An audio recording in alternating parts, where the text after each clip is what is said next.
Hello students, welcome back to my channel. आज की video में हम बात करेंगे कि इग्नू में एडमिशन लेने के बाद कुछ ऐसी मिस्टेक्स हैं जो आपको अवॉइड करनी चाहिए और जो कि हर बच्चे से हो जाती है, क्योंकि जानबूझ के कोई नहीं करता, बट कुछ मिस्टेक्स छोटी मोटी हो जाती हैं, कुछ बड़ी भी हो जाती हैं। तो उन्हीं के बारे में हम आज बात करेंगे और चलो स्टार्ट करते हैं वीडियो को। बट सबसे पहले मैं उन स्टूडेंट्स की बात कर लूँ जिनका अभी तक जो एडमिशन है वो कंफर्म नहीं हुआ है।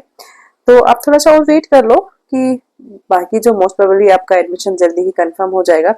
तो देखो, अब हम वीडियो स्टार्ट करते हैं, ठीक है। तो सबसे पहली जो मिस्टेक होती है ना तुम लोगों की, तुम लोग जो करते हो वो होता है आईडी कार्ड को डाउनलोड नहीं करना। और जो आपने फॉर्म भरा है ना, और जो फी रिसीट आपको जो सेव करनी होती है उसको आप सेव करके नहीं रखते हो। तो इग्नू का जो एडमिशन पोर्टल होता है ना, वो हर एक सेशन में चेंज होता रहता है। वो जो एडमिशन पोर्टल दिखता है या ये बोल लो कि मान लो जुलाई सेशन का अलग हो जाता है, उसके बाद फिर जब जनवरी सेशन आएगा ना, तो उसमें फिर से वो जो नेक्स्ट जुलाई सेशन का है वो अलग हो जाएगा। सबसे पहले तो जब आपका एडमिशन कंफर्म हो जाएगा ना, तो आपने एडमिशन पोर्टल से आप लोग आईडी कार्ड को डाउनलोड करके रख लेना। और साथ ही साथ ये भी करना कि जैसे एज आई टोल्ड यू कि एप्लीकेशन फॉर्म और जो आपने फीस पे करी है ना, दोनों चीजें, एप्लीकेशन फॉर्म और फीस पे, जो उन दोनों का पीडीएफ जो है वो एज ए पीडीएफ फॉर्मेट में कम से कम आप सेव करके रख लेना। क्योंकि जो आपका एडमिशन पोर्टल होता है ना, उसका यूजर नेम और पासवर्ड बच्चे कई बार स्टूडेंट भूल जाते हैं कि, लेकिन जो आपको जो रजिस्टर्ड ईमेल होती है ना, उसमें हमेशा से आप जब रजिस्ट्रेशन करते हो उसके बाद उसमें आपको यूजर नेम और जो पासवर्ड भेजा जाता है। तो जो आपका लॉगिन मतलब जो आपको रजिस्टर जो ईमेल आप लोग देते हो ना एडमिशन फॉर्म के टाइम पर, वो लॉगिन करने के काम आता है आपका, ठीक है। तो अगर आपको ईमेल का एक्सेस है तो आप ये बोल नहीं सकते हो फिर कि हम भूल गए या मतलब कोई भी गलती इस तरह से हो गई। क्योंकि उससे क्या होता है कि आप उसको चेक करके आईडी कार्ड को सबसे पहले आप अपना डाउनलोड करके एटलीस्ट पीडीएफ फॉर्मेट में तो सेव करके रख ही सकते हो ना। वो is not a big deal. आपका ऐसा भी नहीं है कि आपकी मेमोरी फुल हो जाएगी, बहुत सारे पेपर है, ऐसा भी कुछ नहीं है। तो एप्लीकेशन फॉर्म और फी रिसीट का प्रिंट आउट, इसके बाद बारी आती है, ठीक है, कि असाइनमेंट्स। थर्ड पॉइंट जो आता है वो आता है आपका असाइनमेंट बनाने में। जो जब आप लोग लेट हो जाते हो ना, टाइम लग जाता है, कोई बात नहीं। तो इग्नू में असाइनमेंट बनाने के लिए ना, इग्नू देखो टाइम तो मिलता ही है, काफी सारा टाइम देता है इग्नू आप लोगों को। बट असाइनमेंट क्या होता है ना, मैं खासकर उन बच्चों के लिए बोल रही हूँ जो एनुअल बेस्ड प्रोग्राम में एनरोल्ड है। तो 90% से ज्यादा प्रोग्राम इग्नू में तो एनुअल बेस में ही चलते हैं, ये तुम लोगों को पता ही है। यानी कहने का मतलब क्या हुआ कि अगर जुलाई सेशन का एडमिशन है तो उसके एक साल बाद जून में एग्जाम होंगे, और जनवरी सेशन का एडमिशन है तो उसके एक साल बाद दिसंबर में एग्जाम होंगे। तो एक साल आपको एग्जाम के लिए मिल रहा है, काफी होता है एक साल। और एग्जाम से 2-2.5 महीने पहले ही, आई थिंक 3 महीने पहले असाइनमेंट सबमिट हो जाते हैं। जैसे अगर मान लो जून में एग्जाम है तो मार्च अप्रैल में आपके असाइनमेंट सबमिट होते हैं। ये प्रोसीजर तो आप लोगों को पता ही है। और अगर सितंबर अक्टूबर में असाइनमेंट सबमिट होंगे तो स्टूडेंट एक मिस्टेक क्या करते हैं कि वो असाइनमेंट बनाने में लेट कर देते हैं, और जब असाइनमेंट सबमिशन की डेडलाइन आती है तब वो उस टाइम पर जैसे भी करके पेड या किसी और से लिखवा लिया या फोटोकॉपी ले ली, तो इस तरह से असाइनमेंट बना के वो सबमिट कर देते हैं। और उसका लॉस ये होता है कि आप लोग असाइनमेंट में जो क्वेश्चंस आपको दिए जाते हैं ना, वो क्वेश्चंस आपके सिलेबस से ही होते हैं, और उस सिलेबस को आप समझ नहीं पाते हो। तो इसका अल्टीमेटली जो लॉस है आपको टर्म एंड एग्जाम में देखने को मिल जाता है। अगर आप असाइनमेंट्स खुद से बनाओगे तो ये आपका टर्म एग्जामिनेशन में एक तरह से ना हाफ प्रिपरेशन हो जाती है। वहीं अगर आप डेडलाइन का वेट करते रहोगे ना, लास्ट डेट का वेट करते रहोगे, या और लास्ट मोमेंट पे आके असाइनमेंट बनाने बैठोगे, तो फिर आप पेड असाइनमेंट की तरफ जाते हो। सीधी सी बात है, क्योंकि जब टाइम ही नहीं होगा खुद बनाने का तो फिर पेड की तरफ ही जाओगे, फिर उनके थ्रू आप असाइनमेंट बनवाओगे। अब पेड असाइनमेंट में भी कुछ लोग ऐसे हैं जो पीडीएफ फॉर्मेट में प्रोवाइड करा रहे होते हैं, उनको देख के आप असाइनमेंट बना रहे हो। और कुछ लोग ऐसे भी हैं जो प्रॉपर हैंड रिटन फाइल आपको बना के दे देते हैं, होते हैं ऐसे। तो आपको सिर्फ उनसे अपना फ्रंट पेज और आईडी कार्ड लगाकर सबमिट करना है। आपको पता भी नहीं होगा कि उसमें क्या लिखा है, कितना लिखा है, कितनी वर्ड लिमिट है, कुछ नहीं पता होगा। पेड में तो यही होता है ना, क्योंकि कोई और लिखता है।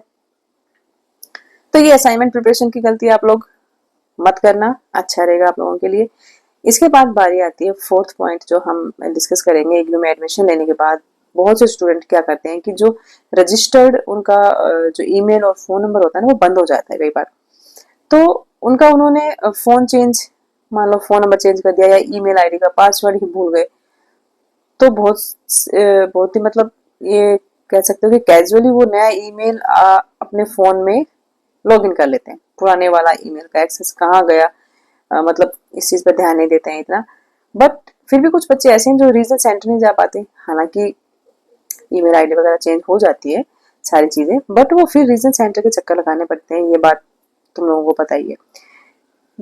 और जब एक्चुअल में ईमेल या फोन नंबर की जरूरत पड़ती है, जैसे मान लेना कि सेकेंड ईयर का री रजिस्ट्रेशन कराना है आपने, अब उसमें ईमेल की जरूरत पड़ेगी आपको, उस पर ओटीपी वगैरह भी आता है।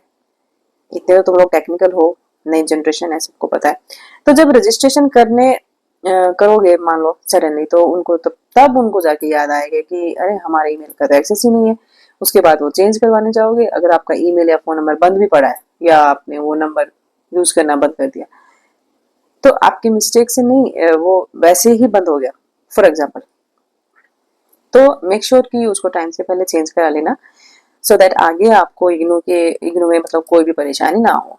इसके अलावा लोग एक जो स्टूडेंट है वो एक और उनको मैं अवेयर कर दूं कि स्टडी मटेरियल को लेकर, वैसे इग्नू का जो स्टडी मटेरियल है बाय पोस्ट आपके घर पर कुरियर के थ्रू डिलीवर हो ही जाता है, लेकिन अगर कुरियर वाला अ, मान लो बाय चांस किसी रीजन से आपके घर पर डिलीवर नहीं कर पाता या बुक्स आपके घर पर नहीं आ पाती, तो जो तुम्हारा जो क्लोज कोई जैसे पोस्ट ऑफिस हो, तो वहां पर स्टडी मटेरियल पहुंच जाता है। ठीक है, तो ये जो फोन नंबर आप लोग का जो बंद हो जाता है ना, तुम लोग जो कई बार कैजुअल हो जाते हो, तो इसमें ना तो एसएमएस आएगा आपके पास, ना ही कोई स्टडी मटेरियल से रिलेटेड कोई क्वेरी आएगी आपके पास, या कोई नोटिफिकेशन आएगा कि कौन सी डेट को आपको रिसीव करना है, किस डेट को आ रहा है। तो ये प्रॉब्लम्स हो जाती हैं।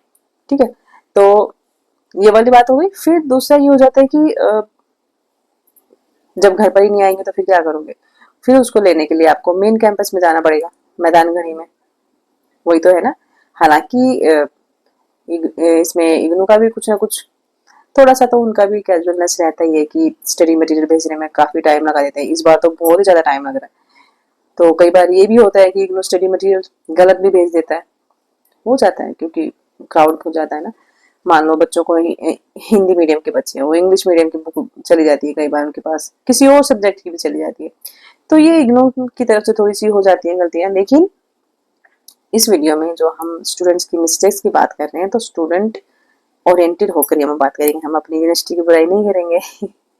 तो आप अपना फोन नंबर एक्टिव रखना, और मान लो तुम्हें लगता है कि एडमिशन के बाद बंद हो गया, इमीडिएट उसको मतलब कलेक्ट करवा लेना, और सो दैट कि जो नई डिटेल्स हैं, आपको कोई मैसेज आना है या उसी के ऊपर मतलब मान लो क्लासेस के लिए आता है, जैसे क्लासेस इग्नू में जो क्लासेस होती हैं वो मैंडेटरी नहीं होती हैं। मैं यहाँ पे थोड़ी सी बता दूं कि जो इंडक्शन मीटिंग भी, आप देखो इंडक्शन मीटिंग हर एक स्टडी सेंटर में नहीं होती है, कुछ ही सेंटर में होती है जिनकी मतलब जिनके स्टडी सेंटर्स पर होती है, उनको एसएमएस के थ्रू नोटिफिकेशन आ जाता है। तो रीजन सेंटर की वेबसाइट के थ्रू नोटिफाई करते हैं, तो कहने का मतलब ये होता है कि क्लासेस आप अटेंड करो या मत करो, इसमें कोई वो नहीं है, लेकिन इंडक्शन मीटिंग आप जरूर से अटेंड कर लेना। इस पर भी मैंने एक ऑलरेडी वीडियो बनाई हुई है, वो एक बार जाकर देख लेना कि उसके क्या फायदे हैं अगर अटेंड करते हो तो। ओके, फिर एक और चीज आती है कि इग्नू यूनिवर्सिटी में कोऑर्डिनेटर्स द्वारा जब आपको जो रीजन सेंटर या जो स्टडी सेंटर के जो कोऑर्डिनेटर्स होते हैं, उन जिसमें इग्नू से जुड़ी हुई हर एक इम्पोर्टेंट इन्फॉर्मेशन आपको दी जाती है। कब आपके पास एग्जाम होंगे, कैसे आपको असाइनमेंट बनाने हैं, ये मैं इंडक्शन मीटिंग के बारे में बता रही हूँ कि उसमें क्या क्या होता है।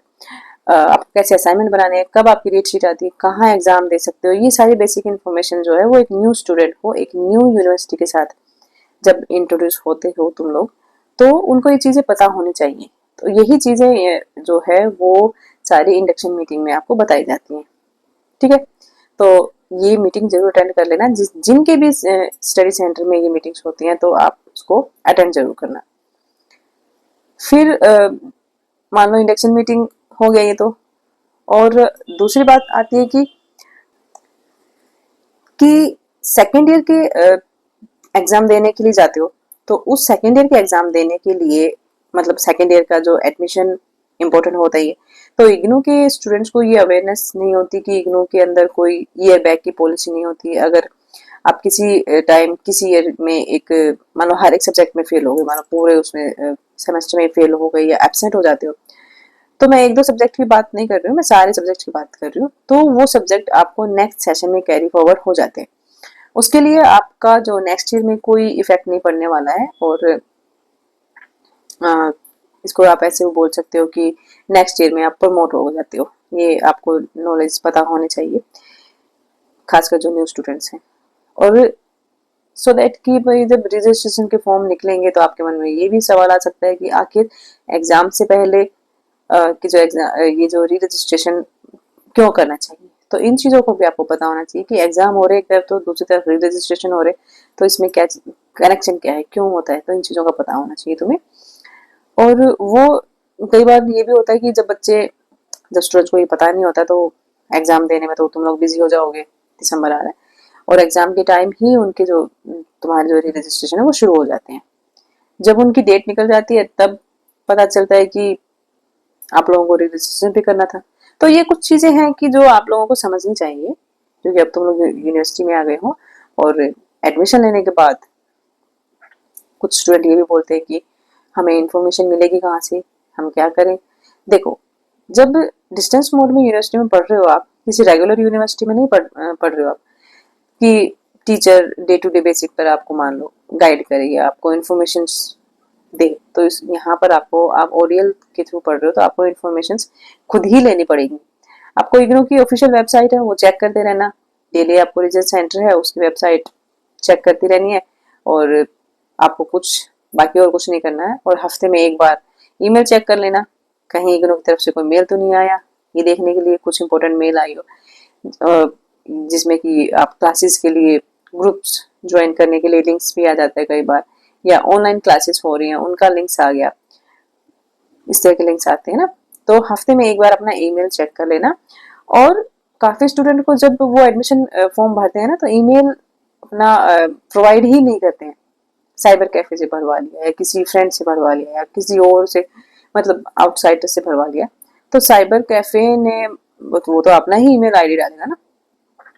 लेकिन जब आपने अपना ईमेल बनाया हुआ ही नहीं है तो जो जो साइबर कैफे वाले हो तो वो फिर अपना डाल के अपने वाले पासवर्ड से वगैरह से वो अपना ये तुम्हारा बना के और वो फॉर्म फिलअप कर देते हैं। सॉरी। तो अब होता क्या है कि ये सबसे बड़ा इशू है, क्योंकि जब अगर तुम्हारा अपना पर्सनल ईमेल आईडी नहीं होगा ना तो उसमें जो आपको रजिस्टर कराना पड़ेगा, तो ये या फिर फोन में या लैपटॉप में आपको लॉगिन करने के लिए उस चीज़ की जरूरत पड़ेगी, क्योंकि इग्नू इस तरह की इन्फॉर्मेशन भेजता रहता है। तो इसके अलावा एक चीज़ और जो मैं बताना चाहूँगी वो है स्टडी सेंटर। आप सिलेक्ट करते हो ना, स्टडी सेंटर सिलेक्ट करते हो फॉर्म जो एडमिशन फॉर्म के टाइम, तो वो स्टडी सेंटर कई बार इग्नू चेंज कर देता है। जैसे मान लो आपने कोई गार्गी कॉलेज आपने सिलेक्ट किया, तो होता क्या है कि कुछ टाइम के बाद आपको ये इन्फॉर्मेशन आती है, पता चलता है कि स्टडी सेंटर जो है वो गांधी से होकर कहीं और सत्यवती कॉलेज हो गया या फिर कोई जीएस एंड मैरी कॉलेज हो गया, इस तरह का।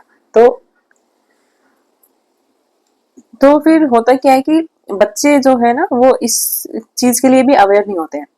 तो इस बात की भी आपको नॉलेज होनी चाहिए। इग्नू ईमेल के थ्रू ये सारी चीजें आपको बता देता है और आपको ये पता होनी चाहिए एज ए स्टूडेंट, आपको ये सारी इन्फॉर्मेशन होनी चाहिए आपके पास। अब स्टडी सेंटर चेंज हो रहा है तो इसका मतलब ये नहीं कि हर स्टूडेंट का चेंज हो जाएगा। कुछ केसेस में देखा गया है या ऐसा होता है कि स्टडी सेंटर चेंज हो जाते हैं और बच्चों को बिल्कुल भी पता ही नहीं होता है कि उनके साथ हुआ क्या है। तो जब आप असाइनमेंट सबमिशन का टाइम आता है ना तो अपने उस सेंटर में जाते हो जहाँ पर उन्होंने फॉर्म के टाइम चेंज किया था, और पता फिर वहां जाओगे तो जब एडमिशन सबमिशन के टाइम जाओगे तो फिर तो ये होगा ना कि कि मान लो आप पुराने वाले अपने स्टडी सेंटर पर अपने असाइनमेंट सबमिट करते हो या करने के लिए जाते हो, तो वहाँ पे कोई रिसीव नहीं करेगा। रिसीव क्यों नहीं करेगा? कि क्योंकि तुम्हारा ऑलरेडी चेंज हो चुका होता है, बट क्योंकि तुमने कोई अपना फ़ोन नंबर उसको एक्टिवेट नहीं रखा है, ना ही तुमने अपनी वो जो ईमेल आईडी थी, जैसे कि मैंने बताया आपको, वो अगर मानो फंक्शनल नहीं है, तो आपको इस तरह की इन्फॉर्मेशन कहाँ से मिलेंगी? तो इसीलिए मैं बार-बार बोल रही हूँ कि ये दोनों चीज़ों को आप एक्टिव रखना। और कई बार क्या होता है कि स्टडी सेंटर वाले उतने कोऑपरेटिव नहीं होते हैं, तो वो रख लेते हैं। अगर मान लो कोऑपरेटिव होते भी हैं तो ऐसा नहीं होता है कि भाई जैसे आपको throughout your programme IGNOU के अंदर जो चलता रहता है, तो मान लो आपसे कुछ इस तरह की गड़बड़ होती है, कुछ भी इस तरह की प्रॉब्लम्स होती है, तो अगर कोऑपरेटिव है आपका स्टाफ तो आपकी हेल्प हो जाती है। लेकिन कई बार थोड़ा सा नहीं भी हो पाता है, तो इसलिए आप अपने आप को अप टू डेट रखो, अपने आप को एडवांस रखो इन चीज़ों के लिए, ताकि तुम्हें किसी पर डिपेंड ना रहना पड़े कि हर चीज़ के लिए इधर उधर भागते फिरो और हर इन्फॉर्मेशन के लिए तुम स्टडी सेंटर जाओ या फिर अपने रीजन सेंटर जाओ, तो इतना टाइम भी नहीं होता है। तो ये कुछ इन्फॉर्मेशन थी जिनके बारे में आज बात करना चाह रही थी मैं। और अब नवंबर अक्टूबर नवंबर में जैसे कि आपके पास काफ़ी टाइम है अभी तो प्रिपरेशन के लिए। कोई इग्नू कोई रेगुलर कॉलेज तो है नहीं, हर एक वीक में आप देख लेना कि अपना सिलेबस डाउनलोड करके देख लेना वेबसाइट से। आप सिंपली सर्च करोगे ना इग्नू, जैसे एमए हिस्ट्री हो गया, पोल साइंस हो गया, प्रोग्राम गाइड में, तो उसमें गाइड्स पूरा खुल जाएगा, उसमें सिलेबस आ जाएगा। और जैसे भी आपका प्रोग्राम है उसको सर्च करके प्रोग्राम गाइड सर्च करो, उसकी प्रोग्राम गाइड डाउनलोड करो, सिलेबस देखो, उसको समझो कि इग्नू के ई जोन के जो ई जोन, ठीक है, पोर्टल पर चले जाओ। और जब वहाँ पे हार्ड कॉपी नहीं मिलती है तो स्टडी मटेरियल को वहाँ से आप लोग ऑनलाइन डाउनलोड करके उसको पढ़ सकते हो। तो थोड़ा थोड़ा पढ़ते रहो जब तक आपकी बुक्स नहीं आती हैं। ये ज्ञान कोश से भी तुम लोग ले सकते हो उसको, और असाइनमेंट बनाने में भी आसानी रहेगी अगर बुक्स अभी तक नहीं मिली हैं तो। क्योंकि हार्ड कॉपी का वेट करते रहोगे तो इतने तो फिर एग्जाम ही आ जाएंगे। तो और एग्जाम से पहले अपना जो प्रीवियस ईयर्स के जो पेपर होते हैं उनको जरूर देख लेना, ठीक है। ऐसे स्टूडेंट्स भी हैं जिनका लैब का कंपोनेंट है, प्रोजेक्ट है या फिर प्रैक्टिकल है, उन बच्चों से खास मैं ये बोलना चाहूँगी कि जो आपका रीजनल सेंटर की वेबसाइट उसको चेक करते रहना। और वहाँ पे क्योंकि नोटिफिकेशन आते रहते हैं अलग अलग स्टडी सेंटर के अकॉर्डिंग, तो इस स्टडी सेंटर का प्रैक्टिकल किस दिन होगा या फिर मतलब डेट वाइज वहाँ पे वो बता देते हैं आपको।